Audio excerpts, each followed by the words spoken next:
Today it's very common for people to bash Turkish pistols for any number of reasons, and what I find is that a lot of people will bash them because of political reasons, a misunderstanding in things.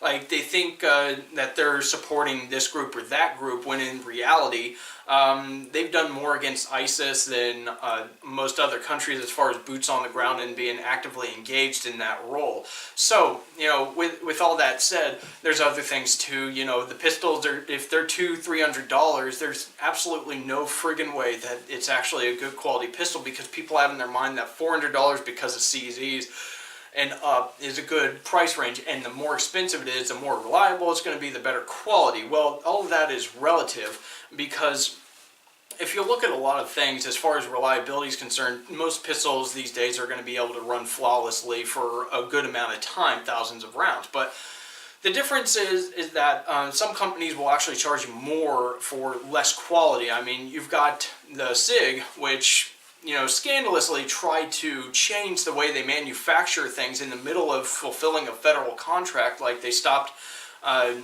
making their pistols in a certain way, and they cheapened up things, lightened the recoil springs and stuff like that, tried to save themselves time and money in order to make more profit.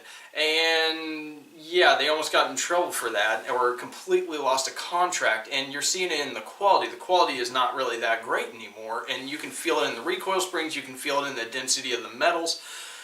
It's just complete asinine behavior, and it's an elitist group, really. I mean, it's just a pain in the ass to deal with them, and in a lot of ways, but a lot of people have their opinions on it, but I think it's mostly based off campfire stories instead of actually realizing the truth behind a lot of these companies. Now we're seeing a lot of different companies around the world basically taking these original designs like the SIG and kind of reverse engineering them and making them their own. Like you have in the case of the Rex 01, you have this country that wanted to start building their own service pistols, and instead of having to go with foreign-made pistols and logistics in order to fulfill their military's needs. And that's a big thing that's becoming very big, and it's not, it's not an alien concept to Turkey. In recent years, Turkey actually made this commitment that no longer are they do they want to, and no longer are they going to be accepting, having to rely on outside countries for, supplying their military, whether that is ammunition, firearms, parts, anything. So you have companies like MKEK, which are direct, manufacturers for the government, that are actually making, firearms of all sorts and equipment and vehicle, anything pretty much. And they're the biggest contributors to all the equipment and stuff, and the goal of Turkey is to be completely self-sufficient in that role. And that is one of the reasons why we need to pay attention to Turkey. And actually, I think that we can respect the Turkish firearms a lot more than a lot of other manufacturers, because they're very serious. They're very prideful people. These companies take it very personally if their firearms are not really living up to snuff. That's why a lot of the companies actually will come up with their own NATO testing, and they'll come up with these extravagant standards for their pistols, even the ones that are going for commercial private sales. So you see these new pistols coming out where you have these companies actually competing for military contracts. One of the biggest ones that everybody knows about is the TP9. That actually got the Special Police Forces a contract with them, and there's a good reason why. They took a design like the Walther P99 and what we know as the PPQ, which is still the P99, just a different variant, and they made several of their own variants mocking these designs, and they got the license to do it. They reverse engineered it, made it their own. Of course, the differences are obvious. They changed a lot around a little bit, Cerakoting here and there, and kind of cutting corners in some ways, but in others coming up with their own way of doing things. Like you get more of a capacity, which is going to make it more tall. It's not really a direct comparison to a Walther P99, because they put their pistols through a different standard than the TP9 is held to. So we need to keep in mind those things as well. Doesn't mean it's a crap gun compared to the P99, but it is a hell of a value, and it costs about half as much. So of course we do need to keep all these variables in mind. Now let's go ahead and move on to companies like Gearson and Sarsılmaz.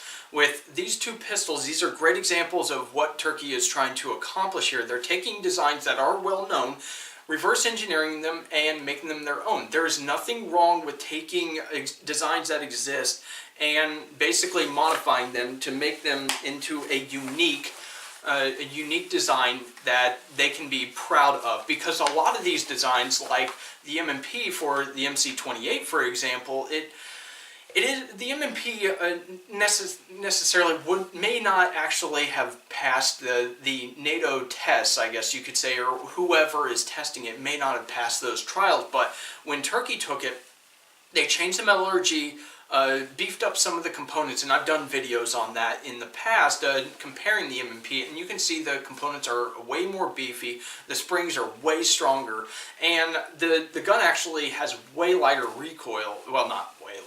It's a noticeable amount though, and the characteristics are just different, and they improve things, and it's really actually on par with what a lot of people want these days. So it's very interesting. But I do hope that TR Imports or somebody else who's looking for more Turkish, another Turkish company to import for, kind of picks up Girsan's importation of the MC-28. It is a great pistol, and a lot of people are starting to realize its merits.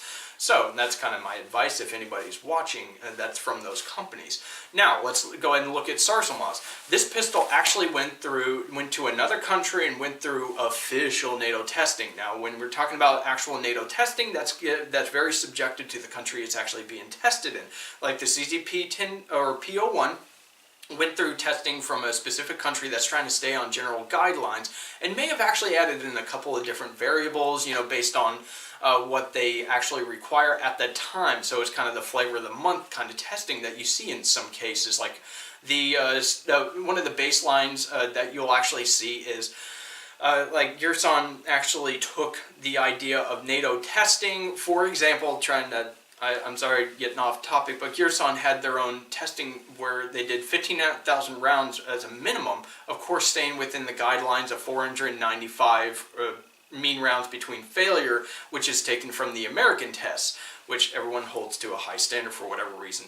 But their method of doing that is actually firing 600 rounds before cleaning and firing only 120 rounds and then letting it cool. So they probably machine gun 120 rounds, let it cool down to whatever temperature, probably room temperature, and then they fire it again until they do that 5 times, then clean it, and then they go again. See, these are variables a lot of people don't think of. So they think they're just machine gunning 10,000, 15,000 rounds through it, but it can get kind of interesting if you don't know the details of the test. So anyways, let's go ahead and talk about this pistol. This pistol went through the official testing, and it's claimed that it went to 90,000 rounds. I could actually believe that. If we talk about the different ways that they can conduct the 15,000 round test, that's the minimum. So then it passes, and they might say, okay, well, keep going and see how long you actually get to a failure, because this will kind of tell anybody that's interested in this pistol, when they look up your NSN, if they want to look at the testing and the capabilities of it, does it actually match their stuff, like the trigger weight and all that other stuff, how it performs, if they're what the wear is like. Like when the Glock was going through its trials, they wanted to test look at the wear after 15,000 rounds, and then I don't really think that it actually went to failure, but the machine gun 10,000 rounds through the Glock, and that was Austria's own test. But see, of course, every company's going to do things differently. Every country is going to do things differently. So, of course, the tests are going to change. But the SAR-9 apparently was one of the most impressive pistols. And the service life of this pistol is supposed to be about 150,000 rounds according to the factory. And I think that's based off of the modularity and the individual components. The component that'll last the longest before you actually need to start changing everything out and do a complete replacement is 150,000 rounds. So anyways, if we understand these standards, we can understand like what the merits are of these different weapon systems, and that's one of the reasons why I think we need to take a closer look at Turkish firearms and stop judging it based on the price or the politics of it, because we might be actually missing out on some very good quality firearms. And this is kind of the testing that they go through, the standards that they have, the pride that they put in it, like the family honor they connect to their work, is just something that's very impressive, and we don't see that very often. I mean, some people may say like companies like Beretta are very prideful of some things, and maybe that may be so, but you got to realize when a company gets too big, sometimes things can slip. But we're working with a religious-based, or tradition-based, country where it's all about honor, and it's a very traditional type of lifestyle.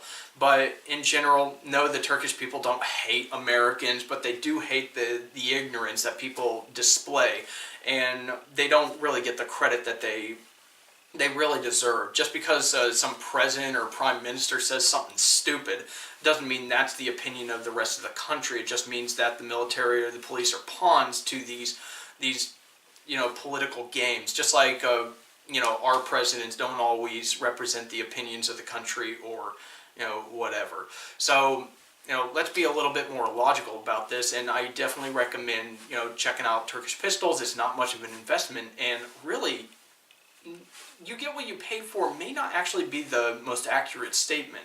So anyways, thanks a lot for watching. Be sure to follow me on social media on all the platforms that are in the description below, and check out the links in the description below for Gearson and Sarsamaz's standards, and I think it'll give you a pretty clear idea of what you're dealing with.